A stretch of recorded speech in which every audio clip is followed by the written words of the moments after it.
السلام عليكم ورحمة الله وبركاته. ازيكم حبايبي؟ عاملين ايه؟ يا رب تكونوا بخير. النهاردة معايا بسلة ومعايا جزر. كنت جايباهم في التلاجة وخفت الصراحة ان هم يبوظوا وما كنتش اعملهم، فقلت اعمل ايه، افرزهم واحطهم في الفريزر. هنضفهم معاكم دلوقتي. هفصص البسلة كلها وكمان هنضف الجزر واخرطه ونحطها في الفريزر. طبعا اي خضار عندك هتجيبيه، سواء سبانخ، ملوخيه، اي خضار حرام ان انت تسيبيه. ساعات بيحصل لنا ظروف ان احنا ما نقدرش نعمله، مثلا لو جايبينه ان احنا هنعمله بكره او النهارده وحصل اي ظرف معانا وما قدرناش نعمل، لا قومي كده تنشطي وبلاش تسيبيه في التلاجة يبوظ. حرام، الحاجه بقت غاليه وبقينا بنجيب الحاجه بالعافيه يعني.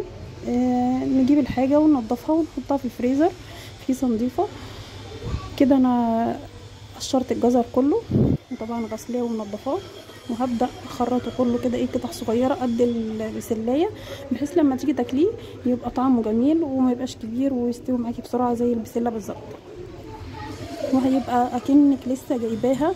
ما تقلقوش من الناس اللي بتخاف من الحاجه اللي بتتفرز، لا ان شاء الله باذن الله مش هتبقى وحشه معاكي، هتتفرز وتبقى زي الفل ان شاء الله، وهتشوفيها بنفسك في اخر الفيديو كده. خلاص انا بقطع الجزر، معلش انا اسفه اهو. تقطعي الجزر بسرعه وما تكسليش ولا حاجه يعني، وانتي بتقطعي كده بسرعه هتلاقي نفسك خلصتيهم في ثانيه اهو.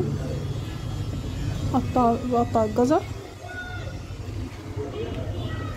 وصلوا على سيدنا محمد عليه افضل الصلاه والسلام. ربنا يشفي مرضى المسلمين اجمعين يا رب يا جماعه، ويشفي مرضى الناس جميعا بالامراض الوحشه اللي عماله تيجي والحاجات الوحشه اللي احنا بقينا بنشوفها.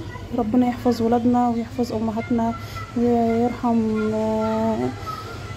اولادنا يا رب من اللي احنا فيه ده، وييسر لهم الحال ان شاء الله.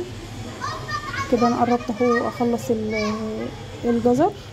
متنسوش بقى وانتوا بتتسلوا كده وبتتفرجوا معايا واحنا بنقطع الجزر تدوسوا بقى لايك متين كده منكم جميل زيكم، وكمان تشتركوا في القناه، وتعليق منكم حلو كده يشجعني ان شاء الله ان انا اعمل لكم تفريزات اكتر واكتر وتغييرات جميله معاكم باذن الله. يا رب فيديوهات تكون بتعجبكم. كده انا بفصص البسله بتاعتي اهو معاكم.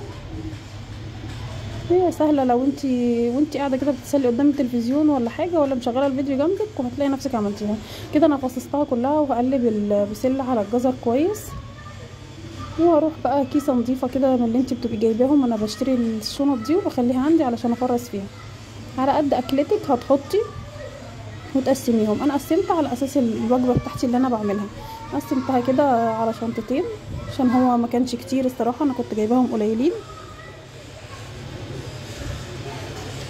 وبكده اهو حطيتهم في الكيس. اهم حاجه تطلعي الهواء اللي في الكيس كويس قوي وتربطي كويس، وبكده اكون خلصت البسله معاكم وتحطيها في الفريزر، ولما تيجي تعمليها تطلعي على طول وتحطي في الطبيخ على النار وهتبقى زي الفل. واشوفكم في تفريزه جديده مع اهو يا بنات. بعد الاكل ما خلصته عملت رز بشعريه ما شاء الله طعمه جميل اهو، شايفينه مفلفل زي الفل.